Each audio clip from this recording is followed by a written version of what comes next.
Chapter 42 New Route. Lau and Benny are keeping guard at the medical center. "I've been deputized," Benny enthuses. "Really?" Hunter replies, turning to Lau for an explanation. "He's very helpful," Lau says. "Knows the ship better than me." "The guests will always know the ship differently to you." Hunter focuses on Benny. "You'd be more useful to me undercover. You ever worked undercover?" "Do I have to wear a wire?" Benny asks keenly. "Usually yes, but we're on a ship, and I don't have that kit. If you need to record something, you can do it on your smartphone." "I sure can." "If you have anything to report, get it to me in the security office. Go and have a wash, freshen yourself up, then carry on as normal. Mix with the guests and listen," Hunter instructs. Benny accelerates off out towards the elevator. "Thanks." "Thanks," says Lau. Hunter turns to Lau and uses a "what" gesture. "You engaged him in the elevator." "I needed him out of the way." Hunter enters the recovery room where Kieran is still asleep. "He's still sedated," Dr. Simon Yates says, following him in. "He sure needs it, because I got jobs for him when he wakes," Hunter says. "He won't be able to work." "From his bed?" "Maybe." "In a wheelchair?" "Possibly." "How about one of those electric scooters?" "I'm not sure about that." Hunter gives a huge grin. "You ever watch Ironside?" "Can't say I have." "Don't worry. Any of your dead dudes leave a mobility scooter they're no longer using?" "I might have one from a previous cruise, maybe." "Cool," Hunter says, walking towards Kieran Phillips laid out on the bed, asleep and looking peaceful. "Look at you in your clean white sheets. You know you've retired when you're a man down in clean white sheets. You can stay sleeping till tomorrow, bro. Then I've got a list of jobs and an army vehicle for you." Hunter pats Kieran on the shoulder, then turns. "Thanks, Doc. I'm going to try and slow the flow of bodies down." "Thanks, although I was going for a personal best," Simon says. "One more thing. Eric Clifford, he ever visit you for erection help?" "Yes, a few times." Hunter walks out and past Lau, who is with a new officer guard he didn't see on the way in. "Lau, doctor says there's an electric mobility scooter of an old John Doe. See if you can get it requisitioned and have the engine workshop dress it up to look like a military vehicle for when Phillips comes around." "That is not normal practice, sir, taking dead people's property," Lau says. "None of this is, Lau. None of this is," Hunter says, and he turns towards the lift shaft. "Sir?" "Yes, Lau." "Aren't you worried about someone trying to kill you too?" "No. They're not very good at it, are they?" Chapter 43 I'm Only Dancing. "Mary?" Hunter wakes in a panic. He had fallen asleep while reading Lawrence of Arabia. He checks his watch. It has gone 5 p.m. The day has shot by, and it hasn't been great. "What's that noise?" In Miami, Mary has her landline phone to her ear. She signals for the music to be turned down. "I'm allowed to dance on the tables. I own the place." Hunter is in a rush. He switches to speakerphone, lays his smartphone down and unbuttons his shirt. The day has slipped away. "On a table at your age?" Hunter stops in his tracks and scrunches up his face. He knows he has said the wrong thing, but it's slipped out. He is tired and angry with himself. He knows she is going to stick it to him for that. "Yes, at my age," fills his suite. Hunter pulls his shirt off, scrunches it in one hand and throws it across the room. He catches his reflection in a mirror, and his melancholy escalates. Where has the past gone? When did he start to look like an old dude? More importantly, What does his future look like? You owe me now, you hear me? Mary screams out of his phone. Yeah, I owe you. Gonna put my favorite reporter on, Janie E. You're gonna treat her well and give her something. Mary, he shouts, but she is gone. Hi, it's Janie E., is the new voice in his cabin.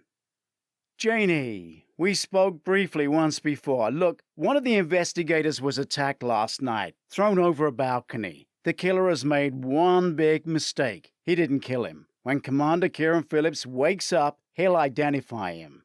I will then personally handcuff this killer to the rear of the ship, where we will tow him to Tahiti.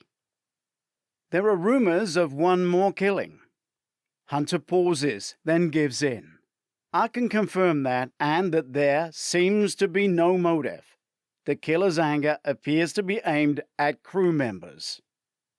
But am I right in thinking that guests have been killed?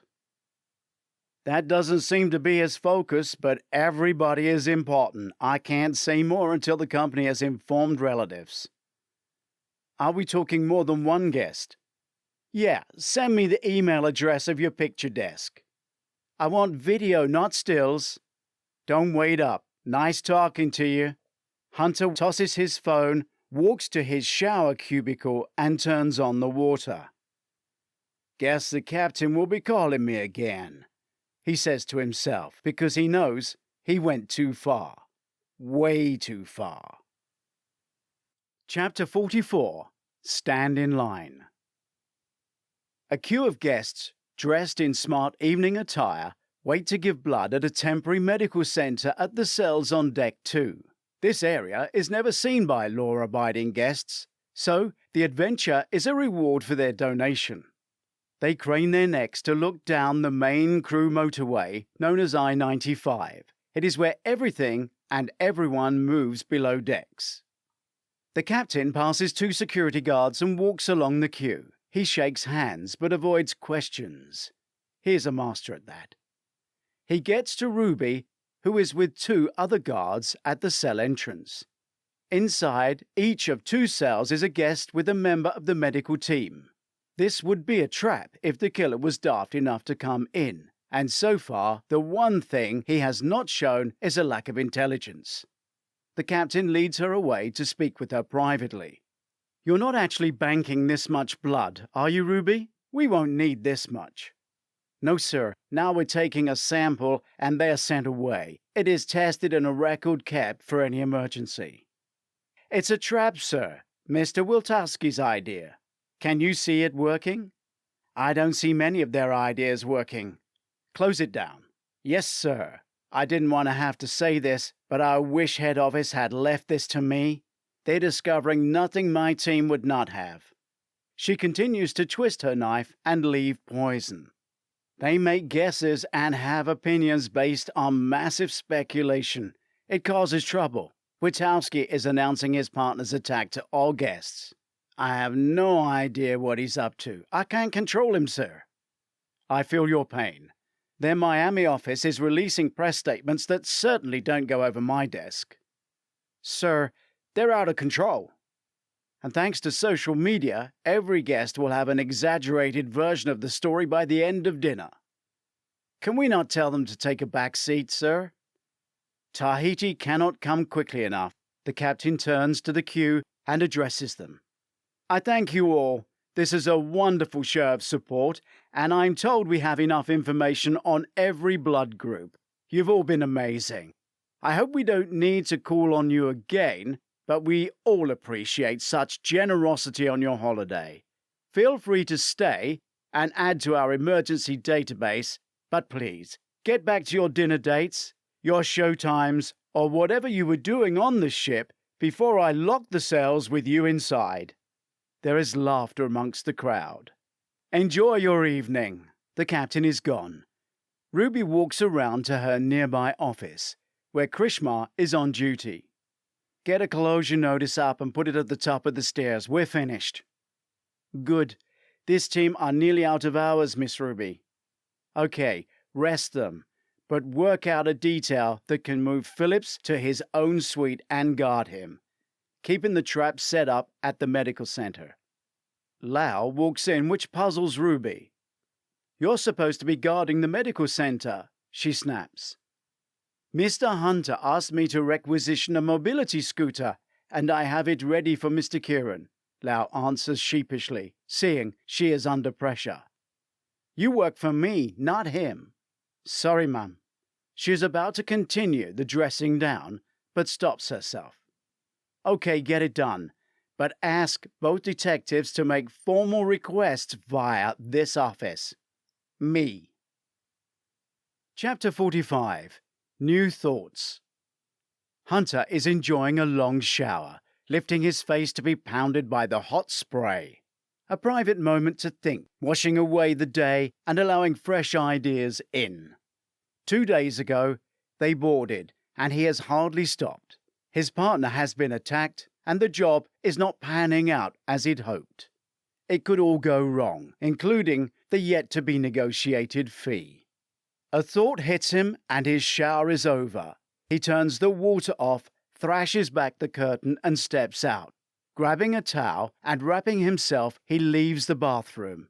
He lifts the internal phone at his desk and dials Ruby. She fails to answer, and he grows more and more impatient. "Ruby, answer the goddamn phone."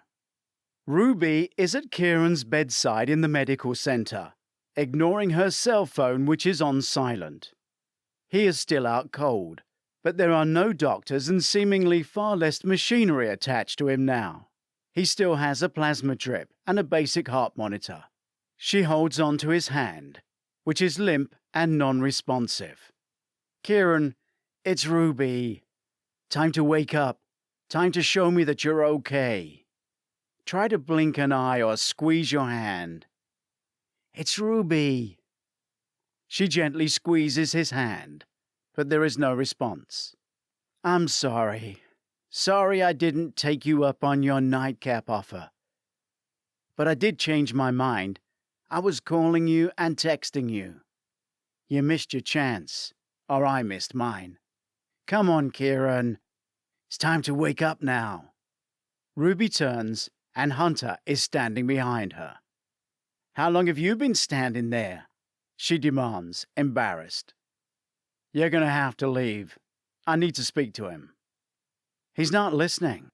He's going to have to. I fucked up. Big time. The captain told me.